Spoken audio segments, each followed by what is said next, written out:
తెలుగు రాష్ట్రాల్లో అతిపెద్ద lift manufacturer lifts ట్రై.com dealership కూడా ఇవ్వబడును. బంగారం అక్రమ రవాణాతో అప్రతిష్ట మూటగట్టుకుంది కన్నడ హీరోయిన్ రన్యారావు. 14 కిలోలకు పైగా బంగారాన్ని అక్రమంగా తరలిస్తున్న ఆమెను బెంగళూరు విమానాశ్రయంలో అరెస్టు చేశారు. మరోపక్క అరబ్ దేశాల నుంచి అక్రమంగా బంగారాన్ని తరలిస్తూ పట్టుబడిన కన్నడ వర్ధమాన నటి ఓ డీజీపీ బంధువు రన్యారావు విచారణలో డొంకంత కదులుతోంది. ఆమె నుంచి ఇప్పటి వరకు మొత్తం 17.29 కోట్ల విలువైన పసిడి నగదును సీజ్ చేశారు.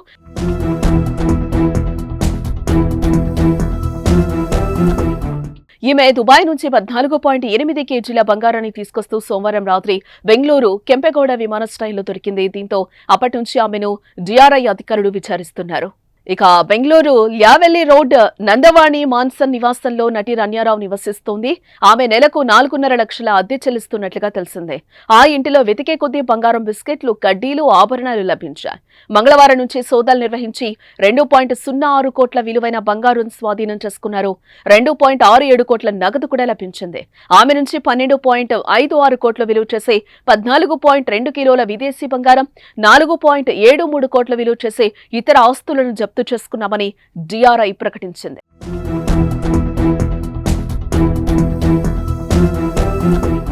మరోపక్క అక్రమ బంగారాన్ని తరలిస్తున్న పట్టుబడ్డ రన్యను ప్రత్యేక ఆర్థిక నేరాల కోర్టులో హాజరుపరచగా 14 రోజులు జ్యుడిషియల్ కస్టడీకి ఆదేశించింది.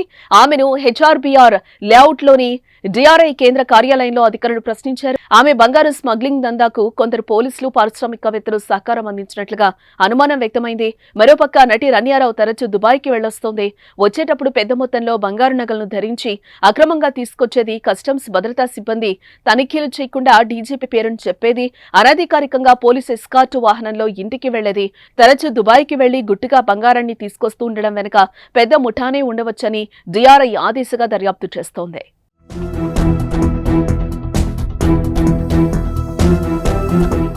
ఇక ఈ ఘటనపై తండ్రి డీజీపీ కె రామచంద్రరావు స్పందించారు. 4 నెలల క్రితమే రన్య పెళ్లి జరిగిందని, అప్పటి నుంచి ఇప్పటి వరకు తను వాళ్ళని కలవనే లేదని చెప్పారు. తన గురించి కానీ తన భర్త చేసే బిజినెస్ గురించి తమకేం తెలియదంటూ చెప్పుకొచ్చారు. జరిగిన విషయం తెలిసి తామంతా షాక్ అయ్యామని, అలాగే నిరాశ చెందామని, చట్టం తన పని తాను చేసుకుపోతుందని అన్నారు. రన్య కర్ణాటకలోని చిక్మంగళూరులో జన్మించింది. కిషోర్ నమీత్ కపూర్ యాక్టింగ్ స్కూల్లో నటనలో మెళకువలు తెలుసుకుంది. అప్పుడే మార్షల్ ఆర్ట్స్ నేర్చుకుంది.